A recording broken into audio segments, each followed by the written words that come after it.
rain smells especially nice tonight.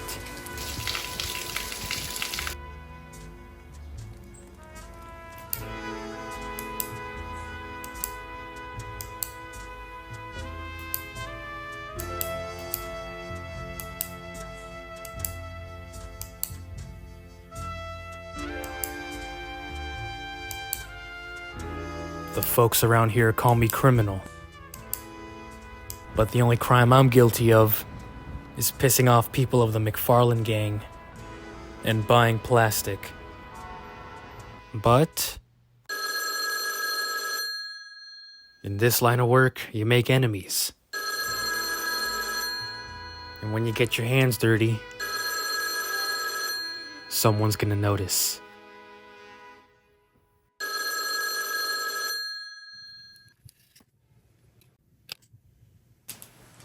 Well, if it isn't the spider criminal, what have you been up to these days?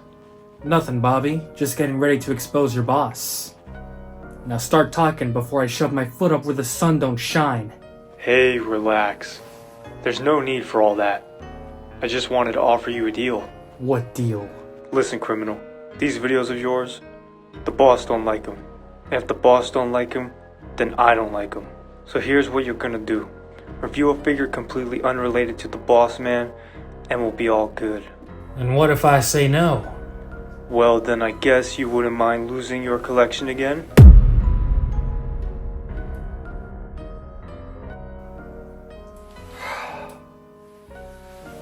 You're a real prick, you know that? Ah, come on. You just gotta do a review. It could be anything. You got something in mind?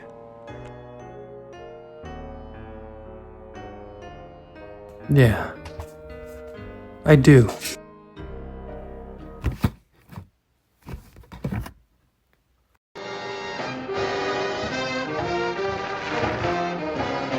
What we have here is another one of those Spider-Man figures. Like there isn't enough of those already. But what makes this little number so special is that he's from the motion picture Spider-Man Into the Spiderverse, where he was played by Nicolas Cage, a national treasure.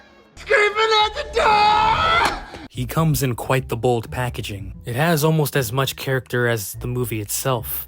And speaking of character, the figure overall looks pretty solid. It captures the Spiderverse proportions effortlessly. While yes, most of the figure is made out of this black plastic, there is a level of consideration when it comes to the paint. The mask on the figure is painted gray, with the webs painted a shiny black color. The goggles on the figure have the reflection painted on. Even the buttons on his vest are painted a glossy black. So if you were under the impression that most of the figure was just gonna be a boring black color, you're right.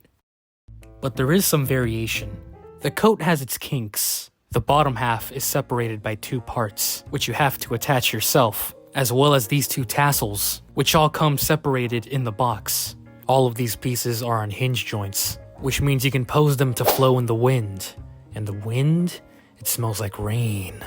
It's actually a very similar system as the Demon Slayer figures, but as you can imagine, these pieces are quite heavy, and if you don't balance the figure well enough, well, he might go for a tumble. I'm much more of a fan of fabric jackets, but I can't lie, this jacket is the cat's Meow. Being a Sentinel figure, he sure does come with a hell of a lot of stuff. A pair of fists, so he can punch Nazis. A lot. You get a set of relaxed hands, some open hands, some wall crawlers, and maybe even a pair of thwippers. You get these hands, which are made to hold the two web accessories, and then you get a set of pinching hands. Give a tip of the hat to the ladies, or you can have them hold this. Yes, this figure does come with a burning match. Quite the tiny accessory, but it does fit perfectly in these hands. And now he can let the match burn down to his fingertips so he can feel something. We all have our way of dealing with pain. Me personally, I like to handle it the old-fashioned way.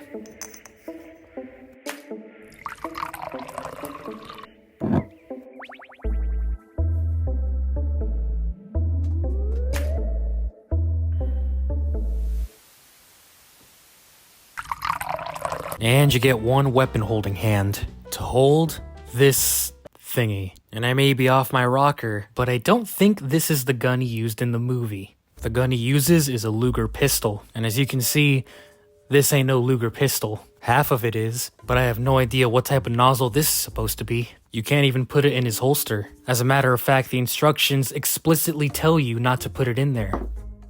Why would they give us such an inaccurate accessory? Just what the hell were these nitwits thinking? Well, as it turns out, this gun is nothing but a fake. A cover-up for the real accessory.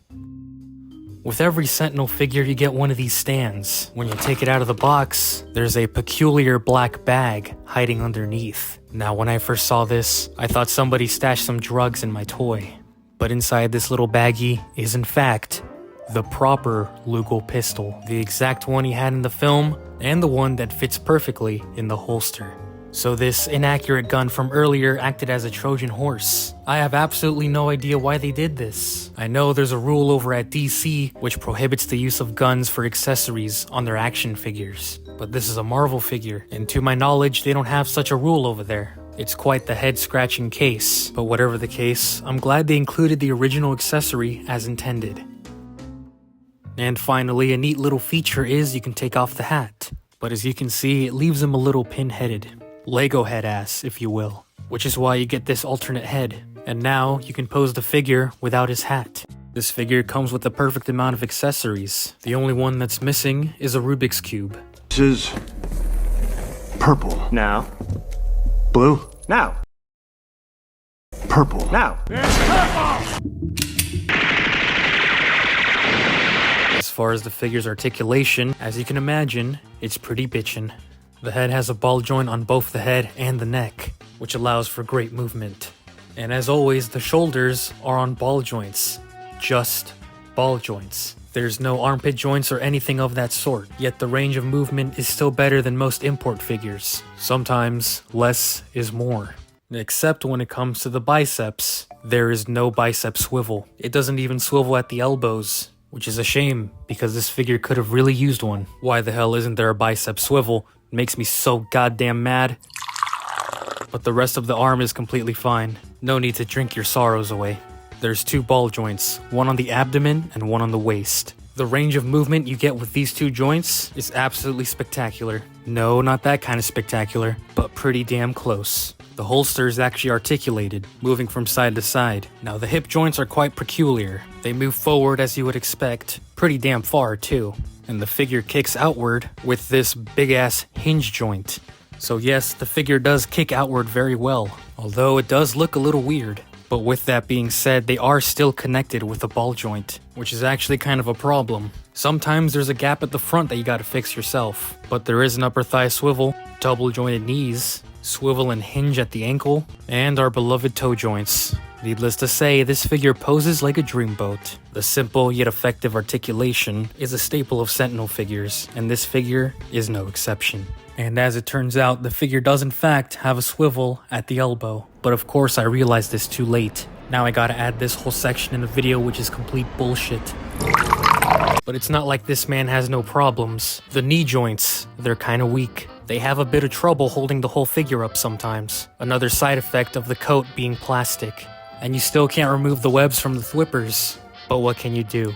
This figure's quite the big boy. Standing at a tall 6.5 inches, he's taller than most Spider-Man figures. He scales perfectly with the other Sentinel figures, as well as the Mafex Gwen, the Marvel Legends Tombstone, Mafex the Batman. Completely unrelated, I know, but these two just look so good together.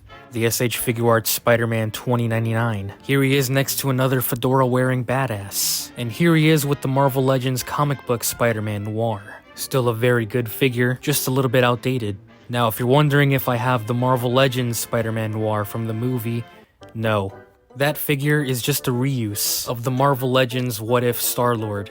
They didn't even bother to give him his vest. And the coat is big, stiff, with no posability. By all accounts, this figure is a big piece of shit.